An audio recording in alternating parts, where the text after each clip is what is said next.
కర్నూలు జిల్లా కల్లూరు మండలం పెద్దపాడు గ్రామ సమీపంలో ఉన్న 40 సెంట్ల స్థలాన్ని నకిలీ డాక్యుమెంట్లు సృష్టించి పత్తికొండ ఎమ్మెల్యే కంగాటి శ్రీదేవికి విక్రయించారని తెలుగుదేశం పార్టీ నేత కేఈ కుమార్ ఆరోపించారు. 2016 సంవత్సరంలో వెంకట రంగయ్య అనే వ్యక్తి నుంచి ఈ స్థలాన్ని తాను కొనుగోలు చేశానని కేఈ కుమార్ తెలిపారు. వెంకట రంగయ్యకు మొదట అమ్మిన విజయలక్ష్మికి సంతానం ఉన్నట్లు ప్రసాదరావు, రాఘవేంద్రరెడ్డి వీళ్ళిద్దరూ కూడా లీగల్ కేర్ సృష్టించి తన స్థలాన్ని 2024 జనవరిలో పత్తికొండ ఎమ్మెల్యేకు విక్రయించారని కేఈ కుమార్ ఆరోపించారు. అక్రమంగా రిజిస్ట్రేషన్ చేసుకున్న తన స్థలాన్ని అప్పగించారని ఎమ్మెల్యేకు పలుసార్లు చెప్పినా పట్టించుకోవడం లేదని ఆయన ఆవేదన వ్యక్తం చేశారు. తర్వాత పోలీస్ కంప్లైంట్ కూడా ఒకటి పెట్టినాను, ఈ విధంగా అనాథ రేటుతో కడుతున్నారు, ఈ విధంగా దొంగ కట్టుకుని ఇస్తే కూడా వాళ్ళు దాని మీద ఏం యాక్షన్ తీసుకోలేదు.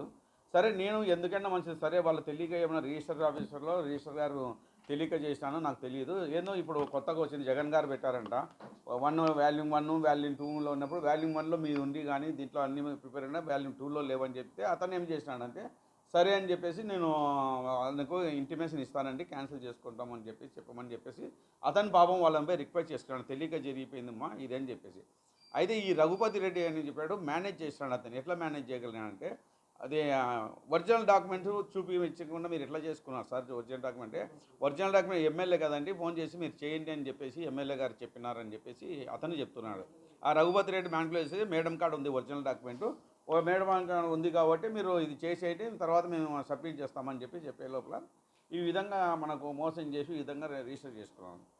ఇలాంటివన్నీ ఈ విధంగా చేయడం, ఇట్రాక్టర్ను ప్రిపేర్ చేయడం అంటే జగన్ గారు ఎందుకు చేస్తున్నారు, వీళ్ళ మీద ఇంత కంప్లైంట్ వస్తున్నా కూడా చేస్తున్నా కూడా వాళ్ళకు కూడా ఎంత ధైర్యం ఉందో మనకు తెలియదు. ఏ భరోసా మీద వాళ్ళు నేను చెప్పినా ఇవన్నీ లీగల్ కాదండి, ఇవన్నీ అనాథగా ఉన్నాయి, మీరు ఇబ్బంది పడతారని చెప్తే కూడా మా మాట వినలేదు. అందుకోసం ఈరోజు సమావేశం పెట్టేసి ఈ విధంగా ఇది చేస్తున్నాను. అన్నీ ఇప్పుడు మొత్తం ఈ ప్రభుత్వంలో నాకు సంబంధించినవి నేను కేఈ అని చెప్పేసి దాని మీద వాళ్ళు ఇక్కడే కాదు ఇంకా చాలా చోట్ల నా దాని మీద వేసి రికార్డులు మార్చాను. ఎంఆర్ఓ ఆఫీసులు ఇంకోటి కొత్త బస్టాండ్ స్థలం కూడా అట్నే రికార్డులు మార్చినారు. తర్వాత ఇంకోటి స్టేటస్కో ఉంటే కూడా నా పేరు మీద వీళ్ళు విధంగా హరాస్మెంట్ చేస్తుంటే స్టేటస్కో ఉన్నది. 2011 నుంచి మనకు ఇది జరుగుతూనే ఉంటాయి. ఇంకో స్థలం కూడా అదే విధంగా చేసినారు వీళ్ళే, ఈ వైఎస్ఆర్కి సంబంధించిన పార్టీకి సంబంధించిన వాళ్ళు కూడా ఇష్టం వచ్చినట్టుగా పోయి కట్టుకోపోండి మీరని చెప్పడం. మేము పోయి కంప్లైంట్ చేస్తే సీఏ వాళ్ళు వినరు మా మాట, చూద్దాంలే చెప్తారు, పోయి చెప్తారు, మళ్ళీ వస్తారు, మళ్ళీ ఇదే పని. ఇదే ప్రతి చోట నాకు చాలా ఇబ్బంది కలిగిస్తున్నారండి.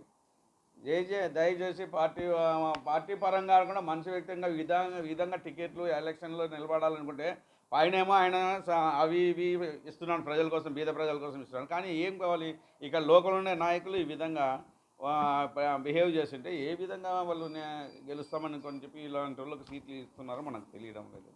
కానీ దయచేసి మీరు రిలే చేస్తారని చెప్పి భావిస్తున్నాను. ఇది చెప్పేసి మీకు దీనికి సంబంధించిన పేపర్లన్నీ మీకు ఒక సెట్ మీకు ఇస్తానని చెప్పేసి మీ ముందు నేను నా బాధను మేము వెళ్ళబుంచుకుంటున్నానండి. ఇది దాదాపు మార్కెట్ వాల్యూ ప్రకారం అదే వాళ్ళ ప్రకారం అయితే 2 కోట్లు మనది వాల్యూ, 40 సెంట్లు.